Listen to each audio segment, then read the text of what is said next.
ভারতের ত্রিপুরায় ভারত বাংলাদেশ সীমান্তে ভারতীয় সীমান্তরক্ষী বাহিনী বিএসএফ-এর একজন জওয়ান গুলিবিদ্ধ হয়েছেন।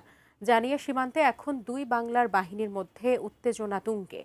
জানা গেছে, বিএসএফ-এর এই জওয়ান কর্তব্যরত অবস্থায় গুলিবিদ্ধ হন।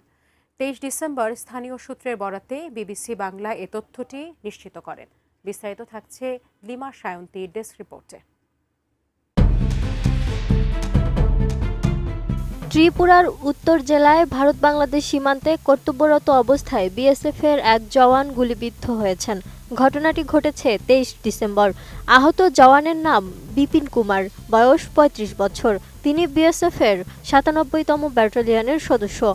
পুলিশ সূত্রে জানিয়েছে, প্রাথমিক তদন্তে এটি দুর্ঘটনাজনিত বা ইচ্ছাকৃত গুলির সম্ভাবনা উঠে এসেছে। তবে ঘটনার সঠিক কারণ এখনও স্পষ্ট নয়। তবে এই ঘটনার বিস্তারিত তদন্ত চলছে। সীমান্তে এ ধরনের ঘটনা অস্বাভাবিক নয়, তবে এক্ষেত্রে কোনো ক্রস বর্ডার ফায়ারিংয়ের খবর পাওয়া যায়নি। বিএসএফ-এর তরফ থেকে এখনও আনুষ্ঠানিক বিবৃতি দেওয়া হয়নি। পরিস্থিতি নিয়ন্ত্রণে রয়েছে। প্রাথমিক তথ্য অনুসারে তিনি গুলির আঘাতে আহত হয়ে হাসপাতালে ভর্তি হয়েছেন এবং চিকিৎসাধীন রয়েছেন। আমি বুঝি নির্মাণের শিল্প, সালাম স্টিল বোঝে ডিউরেবিলিটি। সালাম still, most durable still.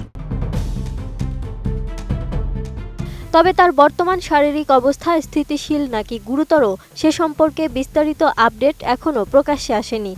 Police ও বিএসএফ সূত্রে জানা গেছে, ঘটনাটি সম্ভবত দুর্ঘটনাজনিত বা স্বেচ্ছাকৃত গুলি হতে পারে। এ নিয়ে বিস্তারিত তদন্ত চলছে। তবে বিষয়টি নিয়ে বিএসএফ-এর তরফ থেকে এখনও কোনো আনুষ্ঠানিক বিবৃতি দেওয়া হয়নি।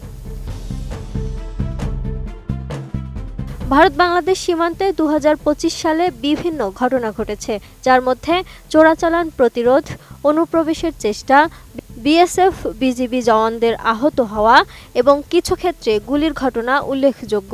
এগুলো প্রধানত চোরাচালান এবং সীমান্ত লঙ্ঘনের সঙ্গে যুক্ত।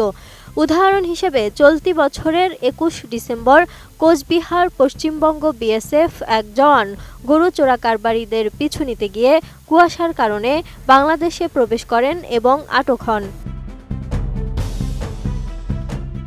পরে পতাকা বৈঠকের মাধ্যমে তাকে ফেরত দেওয়া হয়। এছাড়াও সারা বছর চোরাচালান জব্দ, অনুপ্রবেশকারী আটক এবং কিছু ক্ষেত্রে বিজিবি বিএসএফ-এর মধ্যে হামলার ঘটনা ঘটেছে।